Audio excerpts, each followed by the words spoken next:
Hi guys, तो हम थे अपने वियतनाम ट्रिप पे। तो फर्स्ट ऑफ़ ऑल हम पहुँचे हनोई। सो ये है हनोई एयरपोर्ट। एयरपोर्ट पहुँच के हमने भी just collected our luggage and हमारी फ़्लाइट कुछ 5:45 पे लैंड हुई थी and it was in the morning. तो एयरपोर्ट के बाहर निकलते ही हमने करा Grab book and within 2 minutes हमें हमारा ग्रैब बुक हो गया था। And then like it's very easy, grab bookings are very easy. It's not the condition is not like Ola and Uber in India, so it's very easy. Within 5 minutes ये देखिए हमारा driver आ गया and then हम like we just departed for our stay which we booked through ANBNB in Hanoi and in the old quarter area.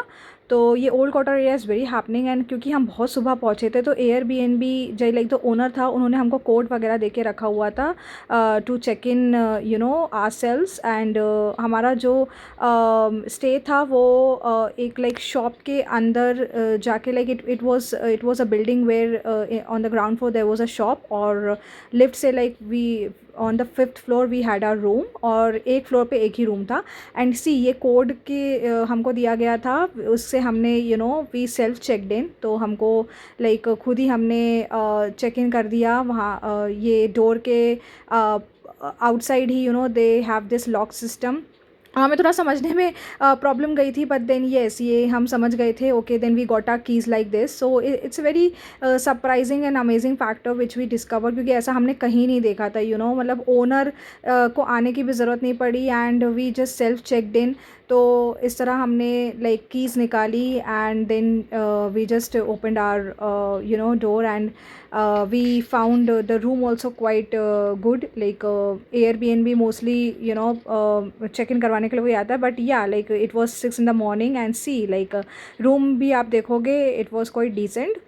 सारी facilities थी like छोटा सा kitchen था, there was this kitchen cabinet और मतलब बहुत बेसिक कटलरीज भी उन्होंने दी हुई थी। And the room was also spacious like हमारा 3 days स्टे था तो येस उसके हिसाब से बहुत सही था। And then old quarter area था तो इट्स वेरी हैपनिंग और आउटसाइड का व्यू भी it's like the full residential place. फिर हम शाम को थोड़ा मार्केट निकले like just to discover that area and it's very beautiful. The vibes are very amazing. Like वहाँ जाके मुझे इतना मज़ा आया क्योंकि आप वहाँ पे वॉक भी करोगे ना, वी वर सो टायर्ड लेकिन जब हम वॉक कर रहे थे ना इट्स वेरी हैपनिंग। मतलब लोग हर जगह लोग मिलेंगे आपको एंड लाइक ये एक ट्रेंड है वहाँ पे कि अपने शॉप के बाहर लोग ना एक टेबल छोटा सा टेबल एंड चेयर्स लगा के they just chill they just drink beer and all. फिर ये रिक्शा मुझे बहुत ही अमेजिंग लगा